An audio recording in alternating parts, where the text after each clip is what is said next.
Hi everyone, welcome to our channel Investigation of Law. இன்னைக்கு வீடியோவில் எதை பற்றி பார்க்க போகிறோன்னா லா ஆஃப் எவிடன்ஸில் உள்ள இம்பார்ட்டன்ட் கொஸ்டின் தான் பார்க்க போகிறோம்.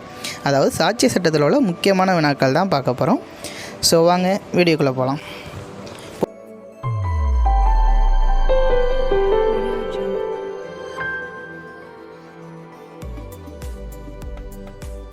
பொதுவாகவே நீங்கள் சாட்சிய சட்டம் படிக்க ஆரம்பிச்சிட்டிங்கன்னா அது வந்து 3 பகுதிகளாக பிரித்து படிங்க. அப்போ தான் உங்களுக்கு அது படிக்கிறதுக்கு ஈஸியாக இருக்கும். எப்படின்னா ஃபஸ்ட்டு ஒன்று வந்து பொருண்மைகளின் தொடர்புடைமை, ஆங்கிலத்தில் ரிலவன்சி ஆஃப் ஃபேக்ட் அப்படின்னு சொல்லுவாங்க. அது ஒரு பார்ட் ஆகும். செகண்ட் ஒன்று பார்த்தீங்கன்னா மெய்ப்பித்தல் பற்று, ஆன் ப்ரூஃப் அப்படின்னு சொல்லுவாங்க. தேர்ட் ஒன்று வந்து மூணாவதாக என்ன இருக்குதுன்னு பார்த்தீங்கன்னா சாட்சியங்கள் தாக்கல் செய்யப்படுதலும் அதன் விளைவுகளும், production and effect of evidence அப்படின்னு சொல்லுவாங்க. ஸோ இந்த 3 பார்ட்டாக வந்து அதை பிரித்து படிங்க. இப்போ ஃபஸ்ட்டு ஒன்றில் பார்த்தீங்கன்னா உங்களுக்கு ஃபேக்ட் ஓரியன்டாக எல்லாமே கவர் ஆகிரும்.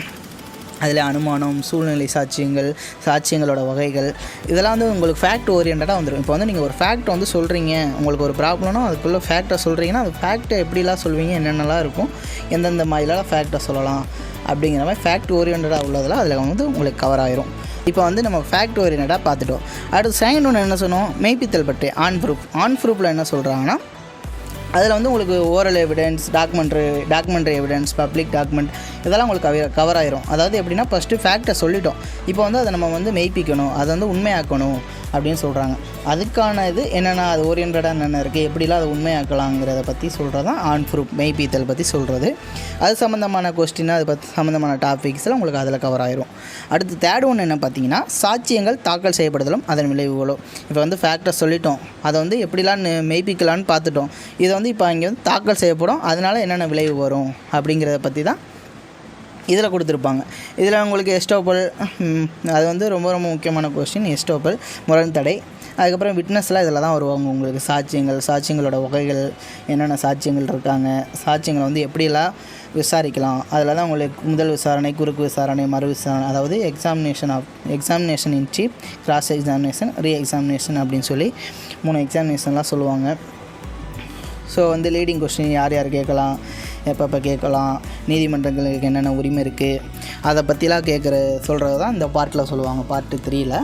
ஸோ நீங்கள் வந்து இந்த 3ஐயுமே இப்படி பிரித்து படிச்சிங்கன்னா உங்களுக்கு சப்ஜெக்டே வந்து கைக்குள்ளே இருக்கிற மாதிரி ஈஸியாகிடும். ஸோ வந்து நீங்கள் ஃபுல்லாக படிக்காமல் இப்படி வந்து ஃபேக்ட் சம்மந்தமாக என்னென்ன இருக்குது, அதை மெய்ப்பிக்கிற சம்மந்தமாக என்னென்ன இருக்குது, அதை வந்து சப்மிட் பண்ணி, அதாவது தாக்கல் பண்ணுறதும் அதோடய விளைவு பற்றி என்னென்ன இருக்குது அப்படின்னு ப்ரீஃபாக படிக்காமல் கொஞ்சம் ஷார்ட்டாக படிச்சுக்கணும்.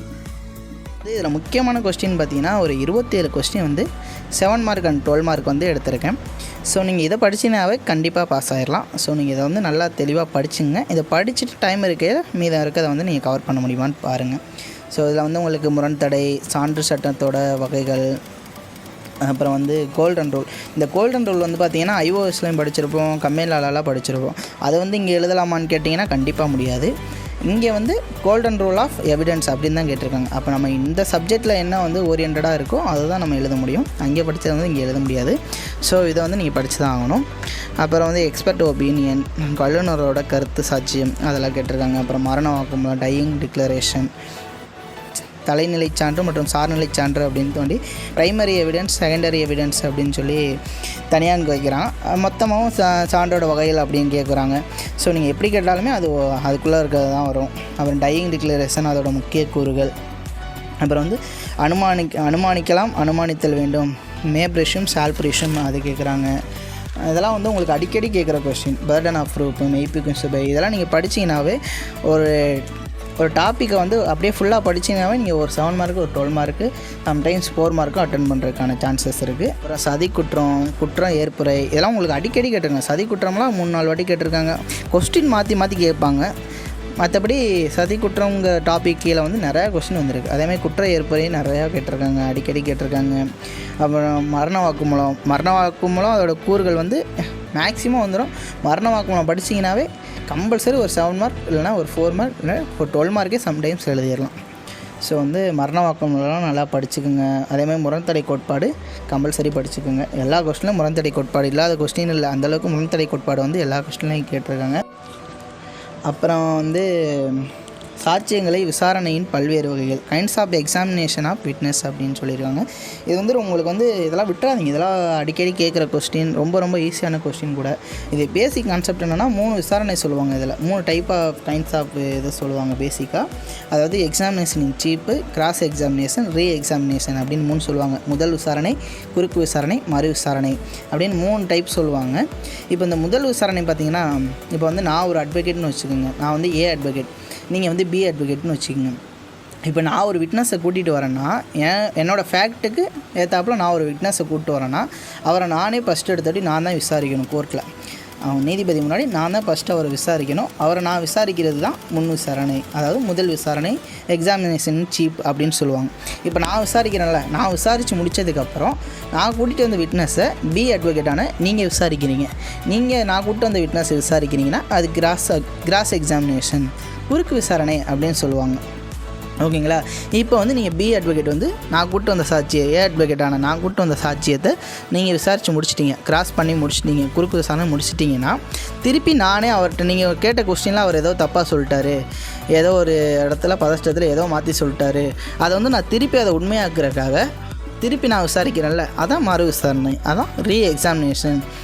அதான் நான் கூட்டிகிட்டு வந்த சாட்சியை திருப்பி நானே விசாரிக்கிறது, கிராஸ் முடிஞ்சதுக்கப்புறம் நான் திருப்பி விசாரிக்கிறது தான் மறு விசாரணை அப்படின்னு சொல்லி. அதுதான் பேசிக் கான்செப்ட். அதாவது நான் கூட்டு போகிறவரை நானே விசாரித்தா அது சீப்பு, நான் கூட்டு போனது நானே விசாரித்ததுக்கப்புறம் நீ விசாரிக்கிறது, நீங்கள் ஆப்போசிட் அட்வொகேட் விசாரிக்கிறது கிராஸ் எக்ஸாமினேஷன். ஆப்போசிட் அட்வொகேட் விசாரித்து முடிச்சதுக்கப்புறம் திருப்பி நான் கூப்பிட்டு வந்த ஆளை போய் விசாரிக்கிறது ரீ எக்ஸாமினேஷன், அதாவது மறு விசாரணை அப்படின்னு தான் பேசிக் கான்செப்ட்டு. திருப்பி நீங்கள் உள்ளே படித்து பார்த்தீங்கன்னா உங்களுக்கு இன்டெப்த்தாக படிச்சிங்கன்னா உங்களுக்கு நல்லா புரியும்.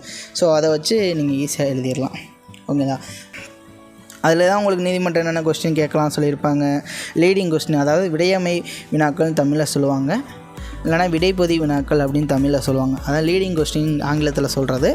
அதெல்லாம் எப்படி கேட்கலாம், யார் கேட்கலாம் அப்படிங்கிற பற்றிலாம் உங்களுக்கு அந்த எக்ஸாமினேஷன் ஆஃப் விட்னஸ்லங்கிற டைட்டிலில் உங்களுக்கு கவர் ஆயிரும். ஸோ நீங்கள் வந்து ஈஸியாக படிச்சுக்கோங்க. இந்த மாதிரி கதை மாதிரி அண்டர்ஸ்டாண்ட் பண்ணி படிச்சுக்கிட்டீங்கன்னா உங்களுக்கு ஈஸியாக இருக்கும். அப்புறம் ஆவணச்சான்று, டாக்குமெண்ட்ரி எவிடன்ஸ், நீங்கள் 7 மார்க் அண்ட் 12 மார்க் மட்டும் படிச்சிட்டிங்கனாவே உங்களுக்கு 4 மார்க் வந்து மேக்ஸிமம் அதில் கவர் ஆயிரும்.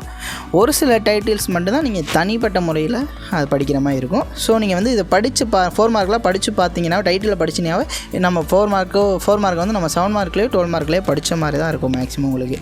இப்போ நீங்கள் 4 மார்க் தான் 1-2 ரீட் பண்ணுறேன், நீங்கள் அதை பாருங்களேன். இப்போ ஏற்புரை, குற்ற ஏற்புரை, இதை வந்து நம்ம 7 மார்க்லேயும் எழுதியிருக்கோம், 12 மார்க்லேயும் எழுதியிருக்கோம். ஸோ நீங்கள் அந்த கொஸ்டின் படிச்சிங்கன்னா இந்த 4 மார்க் எழுதலாம். அப்புறம் தலைச்சிறந்த சாட்சிய விதி, பெஸ்ட் எவிடன்ஸ் ரூல், அது நீங்கள் தனியாக படிக்கிற மாதிரி இருக்கும். மேபி நம்ம படிக்கிற சாப்டருக்குள்ளே கவர் ஆச்சுன்னா கவர் ஆயிரும். அப்புறம் சீப் எக்ஸாமினேஷன், இது நம்ம ஒரு சாப்டராக, ஒரு டாப்பிக்காக படிச்சிருவோம். மரண வாக்குமூலம், வல்லுநர் சாட்சியம், தீர்வு தரு சாட்சியம், பிறல் சாட்சியம், ஏற்றிரவாதம், மெய்ப்புக்கு சுமை, மேக்ஸிமம் உங்களுக்கு 4 மார்க் எல்லாமே உங்களுக்கு 12 மார்க் 7 மார்க் நான் எடுத்துகிற கொஸ்டினில் நீங்கள் படிச்சிங்கனாவே இது எல்லாமே உங்களுக்கு அதில் கவர் ஆகிடும். 1 or 2 4 மார்க் தான் உங்களுக்கு வந்து அதில் கவர் ஆகாது, அதை கூட நீங்கள் சாய்ஸில் விட்டுறலாம்.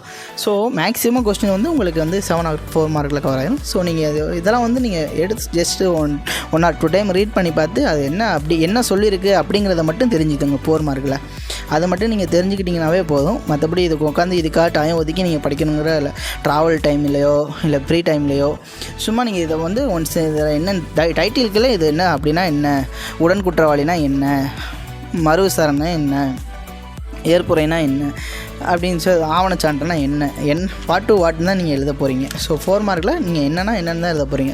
சிங்கிள் வேர்டில் தான் உங்களுக்கு கொஸ்டின் வரும். ஸோ நீங்கள் ஃப்ரீ டைமில் இந்த ரீட் பண்ணி பார்த்தீங்கன்னாவே இதை நீங்கள் அட்டன் பண்ணிடலாம். ஸோ 4 மார்க்கை பற்றி நீங்கள் கவலைப்பட வேண்டாம். 7 மார்க் 12 மார்க் அந்த நான் ஒரு 27 கொஸ்டின் எடுத்துருக்கேன்னா மேக்ஸிமம் அதில் ஒரு 20-25 கொஸ்டின் ஃபுல்லாக படிச்சிட்டிங்கனாவே நீங்கள் வந்து சப்ஜெக்டை ஃபுல்லாக கவர் பண்ணிடலாம். அப்புறம் பார்த்தீங்கன்னா கேஸ்லாம் பார்த்தீங்கன்னா உங்களுக்கு நான் வந்து 6 மார்க்கை சொல்லலை, இது வந்து 4 மார்க்கில் வந்து 4 மார்க்லேயோ இல்லை 7 மார்க்லேயோ ஒரு கேஸ்லாவோட நேமை கொடுத்து அதுக்குள்ளே நம்ம பொருண்மைகள் எழுதுகிற மாதிரி இருக்கும். பொருண்மைகளும் நம்ம சப்ஜெக்டோட அது எங்கே ரெலவெண்ட் ஆகுது அப்படிங்கிறத மாதிரி நம்ம எழுதுகிற மாதிரி இருக்கும். ஸோ அந்த மாதிரி கேட்டிருக்க கேஸ் லாஸோட நேம்ஸ்லாம் நான் கொடுத்துருக்கேன், பார்த்துக்குங்க. அப்புறம் வந்து செக்ஷன், இதில் வந்து ஒரு செக்ஷன் மட்டும் ஒன்று தனியாக எழுதியிருப்பார். செகண்ட் ஒன்று வந்து செக்ஷன் மட்டும் கொடுத்துருப்பாங்க. ஒரு சில சம்டைம்ஸ் வந்து இந்த மாதிரி செக்ஷன் மட்டும் கேட்பாங்க. இந்திய சான்றிதழ் சட்ட பிரிவு 113A விளக்குங்க அப்படின்னு சொல்லி 4 மார்க்கில் கேட்குறக்கு வாய்ப்பு இருக்குது. இப்போ இந்த 113A எவிடன்ஸ் ஆக்டில் 113A என்ன சொல்லுதுன்னா, ஒரு பெண் திருமணமாகி 7 வருடங்களுக்குள் தற்கொலை செய்து கொண்டாள் எனும் பொழுது, அவளது கணவன் மற்றும் உறவினரால் அவள் கொடுமைப்படுத்தப்பட்டாள் எனும் பொழுது, அவளது தற்கொலையை அவளது கணவனும் உறவினரும் தூண்டிவிட்டதாக அனுமானிக்கலாம் அப்படின்னு 113A சொல்லியிருப்பாங்க. இதை மட்டும் நம்ம எழுதினாவே போதும் 4 மார்க்கு.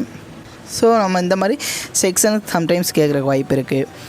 அதனால் எல்லாத்தையுமே நல்லா படிச்சுக்கோங்க. முக்கியமாக 7 மார்க் 12 மார்க்கு மட்டும் நல்லா பார்த்துக்குங்க. அது பார்த்திங்கன்னா ஃபுல்லாக படித்த மாதிரி. அப்புறம் வந்து ஒரு சில பேர் இல்லை, எல்லாருமே சொல்லுவோம் எக்ஸாம் டைமில், இப்போ எக்ஸாமுக்கு 4 நாள் இருக்குன்னா 4 நாள் இருக்குது எக்ஸாமுக்கு பார்த்துக்கலாம் அப்படின்னு சொல்லுவோம். அப்போ 2 நாளுக்கு அப்புறம் நான் 2 நாள் இருக்குல்ல பார்த்துக்கலாம் அப்படின்னு சொல்லுவோம். அப்போ நாளைக்கு எக்ஸாம்னா நாளைக்கு தானே எக்ஸாமு, இன்றைக்கி நைட்டு படிச்சுக்குவோம் அப்படின்னு சொல்லுவோம். அப்புறம் இன்றைக்கி நைட்டும் தூங்கிடுவோம். தூக்கம் வந்துச்சுன்னா சரி காலைல படிச்சுக்குவோம் அப்படின்னு தூங்கிடுவோம். காலையில் எந்திரிக்க முடியாது, எப்பவும் போல் தூங்குற மாதிரி தூங்கிட்டோம்னா சரி பஸ்ஸில் போயில தான் பார்த்துக்குவோம் அப்படின்னு தோணும். அதுக்கப்புறம் பஸ்ஸில் போயெல்லாம் அவ்வளோவா படிக்க முடியாது. அப்படியே போயிட்டு எக்ஸாம் காலில் போய் உட்காந்தோம்னா ஒன்றுமே தெரியாது. ஸோ வந்து டைம் வேஸ்ட் பண்ணாதீங்க. போயெல்லாம் அவசரமாக படிச்சுக்கிட்டு பதஷ்டமாக போய்கிட்டு அந்த மாதிரிலாம் பண்ணாதீங்க. ஸோ இந்த பார்த்துக்கலாம் அப்படிங்கிற வார்த்தையை மட்டும் அவாய்ட் பண்ணிடுங்க. ஸோ எக்ஸாம் டைமில் டைம் கிடைக்கிறதெல்லாம் யூஸ் பண்ணிக்கோங்க.